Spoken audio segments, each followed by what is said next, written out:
The fear of evolution. We are all so afraid of people seeing us change, shift, fail, but I will bet you it's probably one of the reasons why you love certain musicians or actors or artists or performers, because of how much they've changed. Think about Chappell Roan, Taylor Swift, Sabrina Carpenter. We see all of these artists who started from something so different from where they are today, and it just makes them that much more special. So why aren't we looking at ourselves the exact same way? We love a good rags to riches. We love when it's giving zero to hero. And trust me, your audience wants to see it. Here's a step-by-step of how this happens and how you can address it with grace. I think we all have those moments where we're afraid to put something out because we say, what if we think something different in a year? What if we change? What if something we say we would not say in a year? And honestly, that is what makes everything so special. That is what makes art so special. That's what makes creativity so special, because we are fluid human beings. We see so much AI coming about, and we're not going to see AI Sabrina Carpenter. We're going to see the girl in real life. The way that we can find our own success is by not being afraid of evolving. But before I talk about success, I do want to define success for you, because I use this word in a very specific way. I used to place my own success in what other people were doing, like, oh, you know what, once I get to that, I'll be successful. Or once I get to so-and-so's place, then I'll be successful. And really, it was never that simple. The definition of success is a series of accomplishments, big and small, that build upon each other, creating new opportunities and enriching your daily life with each step forward. I always use this analogy that probably makes zero sense, but it makes total sense in my head, so why not say it, is that success is like you're in a room full of like a bunch of piles of glitter, right? First of all, you don't just have one. You don't just have one goal and you get into it and you're like, woo, I'm done. If you have a bunch of little piles of glitter, you're like walking to one and you've reached it and you're like, woohoo! And then you gotta go to the other one though. But as you kind of go to the other one, you have all this glitter still attached to you and all of these memories and special feelings and gratitude all about this past success, and you're carrying that with you to your next one. And then you can celebrate that success and you can celebrate that one. Each room is different for everyone. You're not just chasing around one big pile. It's not just, I want to be on a TV show and that's it. I know you have more goals than that, and if that's one of your goals, great. But I know your life is more deep than that. In the media, we kind of see people who's like, it's always been my dream to be X. And it's just not like that. We have so many different dreams. We are layered human beings. I wanted to watch Shrek tonight, and I'm just thinking like, ogres have layers. We have layers. We have layers. We're like onions. So how do we embrace evolution? How are we not afraid of it? Because in some of my past videos, I have talked about when you first get started, just keep going. Just keep going. Maybe don't tell people right away. Just kind of go, have like a little bit of your blinders on so you don't get distracted by other people and feel like FOMO from that. Do your thing and stay focused. But then I'm talking about, okay, well, don't be afraid to evolve and people to see you evolve. So now we're talking about, whoa, wait, people are seeing me now? Let us embrace evolution. So the first thing I want you to think about is just, how can I just understand that evolution is a good thing? Evolution, when you think back to it, is just this fact that when we need something, something else is gonna come about, and that's gonna kind of change the way we move forward, and then we're gonna need something else, and we're gonna have to shift that, and then that's gonna change the way we move forward, and it's just a constant process. That's why I do talk about goals on this channel, but I also talk about, I try to say journey more, because it really is a journey. Within the journey, there are these little piles of glitter and you're just celebrating, but it really is just a journey. It's a day-to-day, it's a lifestyle, it's an experience.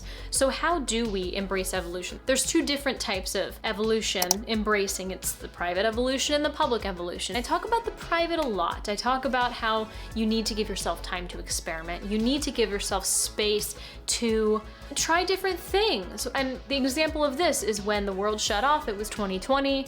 I was initially a substitute teacher, and then I was like, okay, I have to find a remote job. So I was working online. I was teaching on VIP Kid and Q Kids.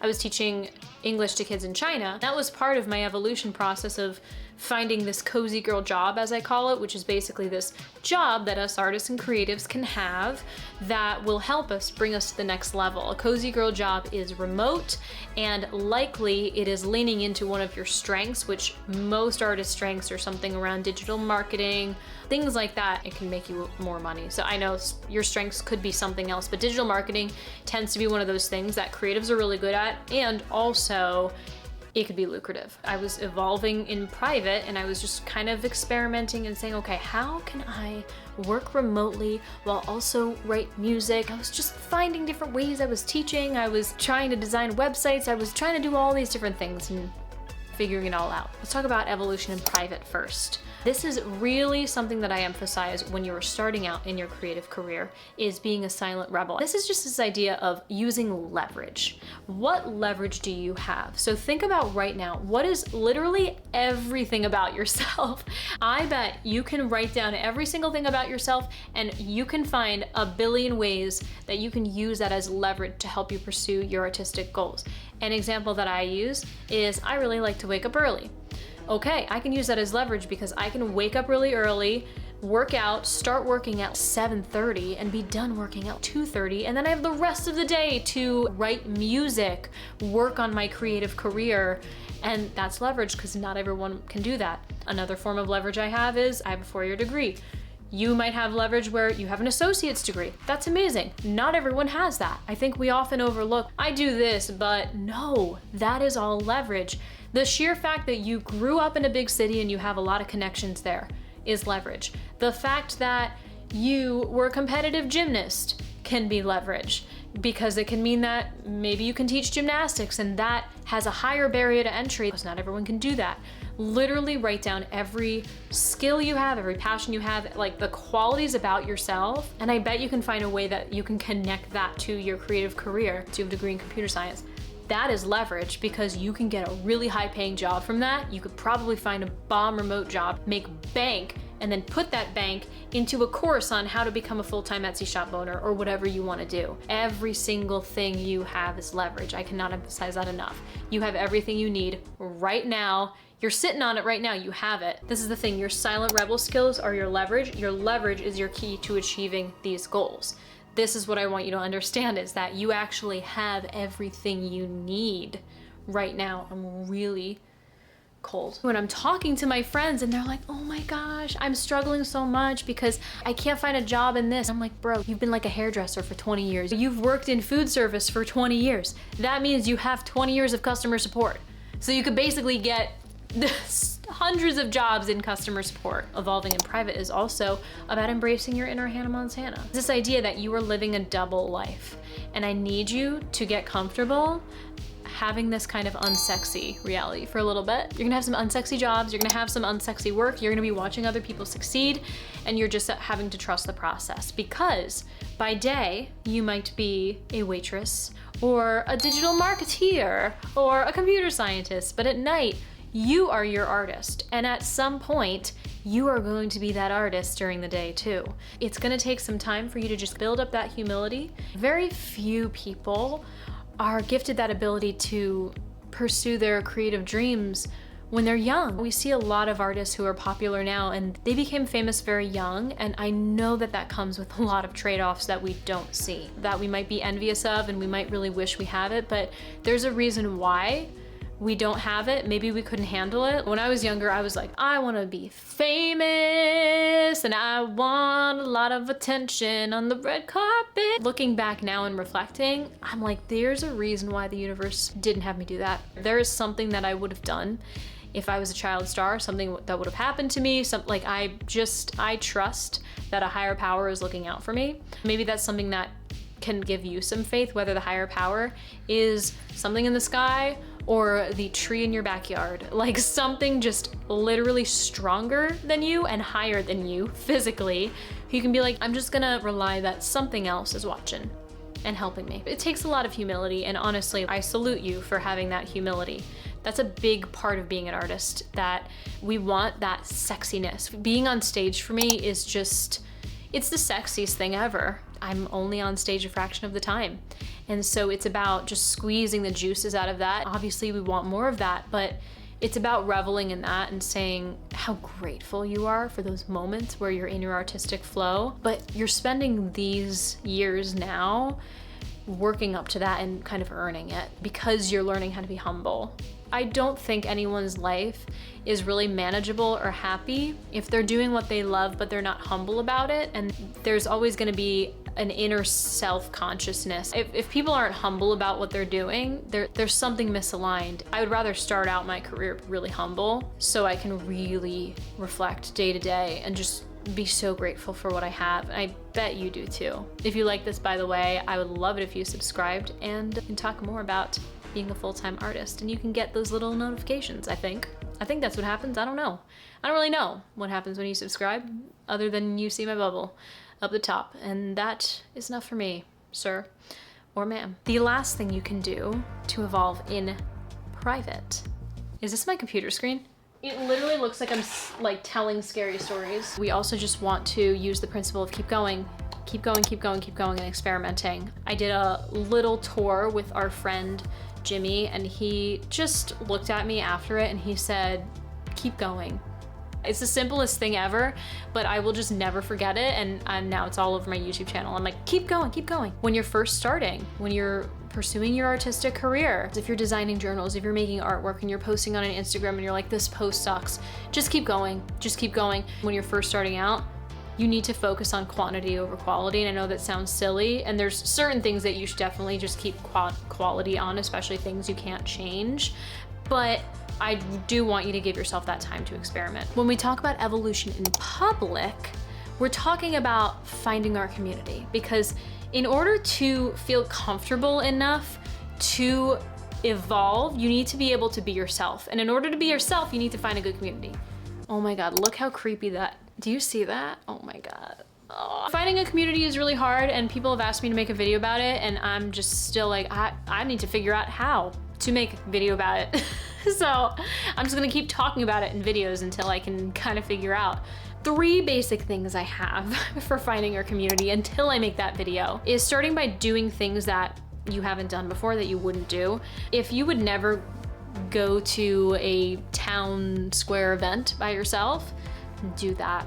Push yourself out of your comfort zone a little bit. I'm not saying go like skydiving or something, but think about the things that you've been kind of like curious about, but you haven't really done, especially in your local community or even online. There's a lot of courses and memberships that I've kind of like, should I join that? And I don't know, maybe take the leap if you have the finances to do it. Obviously, you don't want to run yourself dry, but just do things that you might not do and see how it is, because I guarantee you it's not going to be as bad as you think.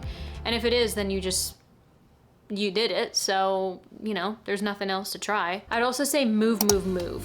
Finding my community, I've really just had to be comfortable with doing a bunch of different things, going to yoga classes and going to the outdoor movie and going to this. I'm really grateful that there's a lot of things that happen in upstate South Carolina in Greenville. I guarantee you there's still stuff that's happening in your town, even if it's like things at the library. Just get up and move. Give yourself different things to do on the weekends, after work, whatever that looks like for you. If somebody in passing tells you, hey, I've always wanted to go to a bread making class, go on the computer and look for a bread making class and be like, hey, I found one, let's do it. It's something that you can do to just really get involved a little bit more locally with people who you talk to as well. Like if you have a friend who you've been in touch with but you moved away, move by getting up on the phone and FaceTiming them, co-working with them, or cleaning your kitchen and talking to them. Just move. And then find what makes you calm. And this is not doctor's opinion, not a doctor's suggestion, not a medical professional. I personally had to find some things to physically make me calm, because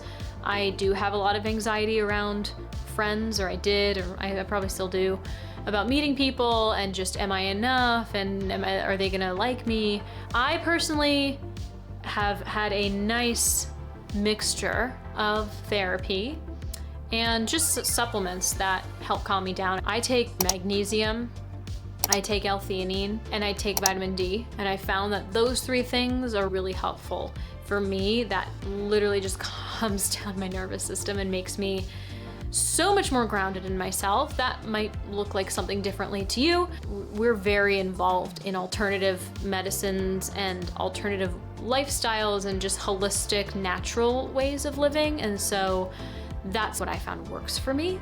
There might be some different things that work for you, but I just wanted to put that out there, that if you take a blood test and find that you're vitamin D deficient like I did, I realized that was one of the reasons why I was really anxious and shaky all the time, that I literally was not having enough vitamin D. So now I'm good. And I found that L-theanine, it calms me down, magnesium as well. It just works for me and it works for my body. And that kind of goes into that second point of evolving in public, which is just using the wellness ROI. You can do that in private too, is just this idea of what wellness tools can you implement into your routine to help you feel more grounded. And that's gonna change. That's gonna change over time. That's probably not something that you're gonna find overnight. But I mean, everything from, we use hydrogen water and red light therapy and supplements and spiky acupuncture mats and going for walks and hot yoga and tons of other stuff. Eating organic and things like that, just things to take care of your soul and your body. Then evolving in public, a really big thing after everything is embracing you as the niche. I talk about this so much. You are the genre, you are the niche. There's so much pressure to find your niche. You are always the niche. Every single person is their own niche. If you go to your favorite musician or blogger or artist, they are not just one niche. If somebody explained to you what they did, you wouldn't just be like interior design.